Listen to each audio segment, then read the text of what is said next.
aliás, tem que ser agente da lei. Né? E esse cara, ele argumenta, né, que a primeira lei proibindo o ópio nos Estados Unidos foi um condado lá, que eu esqueci o nome, não foi uma lei federal, né, que os Estados Unidos têm esse federalismo mais aberto que o nosso, né?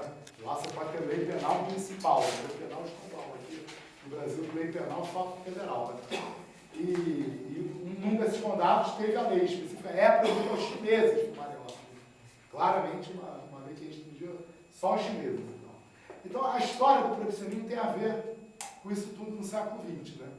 Eu já li um livro, por exemplo, que o cara relaciona o endurecimento do proibicionismo com o liberalismo. É bem interessante. Ele coloca que a primeira fase do liberalismo, até a Segunda Guerra Mundial, você tem um proibicionismo crescente no mundo. Né? Depois da Segunda Guerra Mundial, com o advento do Estado do Bem-Estar Social na Europa, um pouquinho nos Estados Unidos, né? Que lá não chegou a ter o Estado do Bem-Estar Social.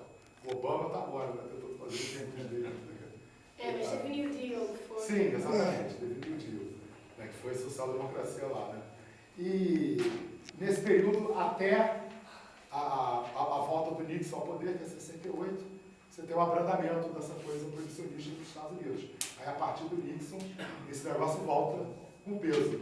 E o Jack Bowler, ele fala, né, que tem uma reunião de gabinete do Nixon gravada, né, que eles têm aquela coisa lá de gravar tudo que é dito na sala oval da presidência, né? Aí fica não sei quantas décadas como confidencial, depois abre para o grande público. Ele disse que já abriram lá parte das falas do Nixon e que tem uma reunião em que ele reúne o gabinete para defender a declaração da guerra às drogas, né, para endurecer com as drogas, e ele fala claramente: temos que acabar com o movimento dos negros sem parecer que estamos fazendo isso. Né? E aí tem os documentários dos Panteras Negras mostrando o outro lado dessa história, né? Como é que foi feito acordo, né, com o traficante para introduzir o tráfico nos principais bairros onde as Panteras Negras eram influentes, para justificar o aumento da repressão policial sobre esses bairros, etc. Bom, mas vindo aqui para o Brasil, eu acho que a história que a gente vive no Brasil hoje, de certa maneira, ela começa em 68. Vou explicar por quê. Em 68, o Rio de Janeiro, a cidade do Rio de Janeiro, era separada do estado do Rio de Janeiro. Tá? Quem não é do Rio não deve saber disso. Mas a cidade do Rio de Janeiro, que era o Distrito Federal antes, então em volta tinha o estado do Rio de Janeiro e tinha a cidade do Rio de Janeiro e o Distrito Federal. Quando o DF foi para Brasília, a cidade do Rio de Janeiro ficou até 74 sendo uma cidade-estado, chamada Estado da Guanabara. Tá? Ficava enfiado, a capital do Rio de Janeiro era Niterói, não era o Rio. Isso até 74, o ano que eu nasci. Em 68, quer dizer, 6 anos antes da unificação do Estado da Guanabara com o Rio de Janeiro, foi criado um grupo especial de policiais chamado os 12 Homens de Ouro. Os 12 Homens de Ouro, eles eram responsáveis, né? A missão deles era reprimir a subversão e a corrupção, formalmente. E para isso eles tinham jurisdição sobre o Estado do Rio e o Estado da Guanabara. Né? A fusão começou pela polícia. Né? E essa turma era a turma barra pesada da repressão política, barra pesada mesmo. Né? E tal. O principal líder deles é vivo até hoje. Os cariocas aqui já devem ter ouvido falar muito dele, que é o Capitão Guimarães. Foi durante anos o presidente da Liga das Escolas de Samba do Rio de Janeiro. Né? Então, o Capitão Guimarães, ele era o tenente Ailton dentro do Exército, um dos maiores torturadores do país, denunciado pela Igreja Católica, naquele projeto Brasil Nunca Mais. Ele é citado 300 vezes como torturador, estuprador, etc.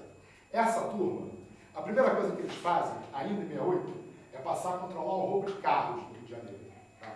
Eles inventam o tal do Esquadrão da Morte. Na verdade, era o seguinte: eles pegavam os ladrões de carro, matavam os ladrões de carro, jogavam no Recreio dos Bandeirantes, uma placa, tipo assim, Esquadrão da Morte, número 1, uma caveira do lado. Esquadrão da Morte, número 2, a caveira do lado. Em 68, esses cadáveres começaram a aparecer no Recreio dos Bandeirantes. Né? E eles mesmo ligavam para a imprensa. Então, eles criaram uma aula, eles utilizaram grupos de justiceiros, né? E tal, que estavam combatendo o crime, como ninguém tem coragem de combater, não sei o quê. Só que, na verdade, o que eles estavam fazendo? Eles estavam eliminando os membros das quadrilhas que não topavam trabalhar para eles, entendeu? Eles tomaram, eram 3 quadrilhas que eles se submeteram ao comando deles.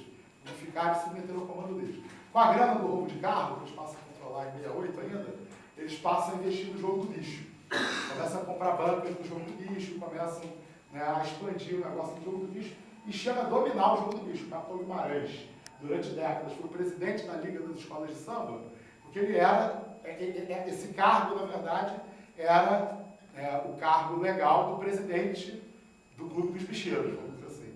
Né? O cabeça dos bicheiros era o presidente da Liga. Né? E quando chegou em 1984, né? Quer dizer, antes disso, né, em 77, o Comando Vermelho começa a se formar nas cadeias lá no Rio de Janeiro e tal. Mas em 84, tem eleição para governador, desculpa, em 82, e as primeiras eleições para governador ainda era ditadura, né? O presidente era o Figueiredo, mas teve eleição em todos os estados. E foram eleitos, na época, 23 estados do país. Foram eleitos apenas 2 governadores de oposição à ditadura militar, em todo o país. O governador de São Paulo e o governador do Rio de Janeiro. Só que o governador de São Paulo era o Franco Montoro, que depois veio a ser um dos fundadores do PSDB. Não preciso nem dizer muito o que ele era. O outro foi o Brizola, no Rio de Janeiro. Então, eu nunca fui brizolista. Posso falar com a maior tranquilidade. Né? A ditadura militar se empenhou em desmoralizar o governo do Brizola, né? Entre outras coisas, dando liberdade para esse grupo, né, de policiais bandidos de tocar o terror durante o governo do Brizola. E tocaram o terror. Né? Trouxeram droga pesada para o Rio de Janeiro, pesada, quer dizer, em grandes quantidades, né? Fomentaram, porque o traficante da favela não tinha dinheiro para comprar a droga do Paraguai, da Colômbia. E vocês devem imaginar que droga não se vende em consignação, né? Vamos aqui, 100 quilos de cocaína e depois me paga. Então, o financiador dessa história, na verdade, é o bicheiro. O jogo do bicho é o grande financiador tanto do tráfico de armas como do tráfico de drogas. É mais pesado e tal. Né? Bom, qual é o resultado dessa história toda? Por que eu estou falando dessa forma a história? Porque a tese principal que eu tenho, né, é que hoje passaram-se 26 anos do fim da ditadura militar. A ditadura acabou em 85, né, 26 anos do fim da ditadura militar. Passados esses 26 anos, a gente tem uma situação de desrespeito aos direitos humanos para boa parte da nossa população pior do que na época da ditadura. A ditadura militar nunca subiu o Rio de Janeiro com tanque de guerra para ocupar o complexo alemão. Isso que fez foi agora o governo Lula, processo democrático. Né? A ditadura militar matava 3 pessoas por dia no Rio de Janeiro, como a polícia do Rio de Janeiro vem fazendo já há mais de 10 anos. Né? Então a ditadura militar, ela, de certa maneira, recuou para as classes médias, para as classes ricas, mas o Estado de Direito não alcançou o conjunto da população brasileira. Né? E eu estou cada vez mais convencido de que o principal responsável por isso é a guerra às drogas. Né? Por que a guerra às drogas é o principal responsável por isso? Porque a guerra às drogas, em primeiro lugar, ela legitima as perdas da liberdade que nós estamos vivendo na última década para cá. Né? Então hoje, no Rio de Janeiro, todo mundo acha normal existir o PP nas comunidades, né? Mas ninguém faz as contas, meu filho. No meu prédio, onde eu moro, se tivesse um PP no meu prédio, tinha um PM patrulhando cada 2 andares do meu prédio. Era um PM para cada 2 andares. Para comparar com o PP do Guaial. Eu fiz a conta baseada no PP do Guaial, que é perto da minha casa. É um policial para cada 2 andares. Isso é liberdade, né? É você trocar liberdade por segurança. E essa história da guerra às drogas está fazendo com que a nossa população esteja aceitando o tempo todo a troca da liberdade por segurança. Né? Então hoje a Praça Sas Pena, né, que é onde eu moro, né, fica na Tijuca, a praça principal do bairro onde eu moro. Se você chegar lá na Praça Sas Pena, lá você não vai ver nenhum camelô trabalhando, ninguém distribuindo panfleto, né, que tinha muito, ninguém pedindo esmola. Né? Por quê? Porque os problemas dessas pessoas foram resolvidos? Não. Porque desde março a prefeitura ocupa a Praça Sas Pena 24 horas com 60 guardas municipais, né? Controlando o perímetro da Praça Sas Pena.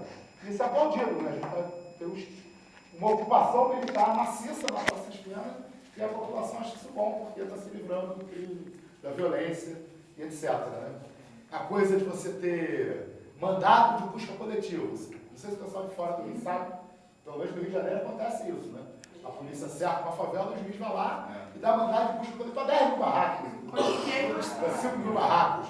Quando a Constituição estabelece claramente que o mandado de busca ele tem que... A pessoa tem que estar identificada, o objeto da busca tem que estar identificado. O policial quiser fazer uma busca na tua casa, ele tem que dizer para o juiz o que ele quer encontrar na sua casa. Não tem só que dizer que você é suspeito e tem que ir lá ver o que tem lá dentro.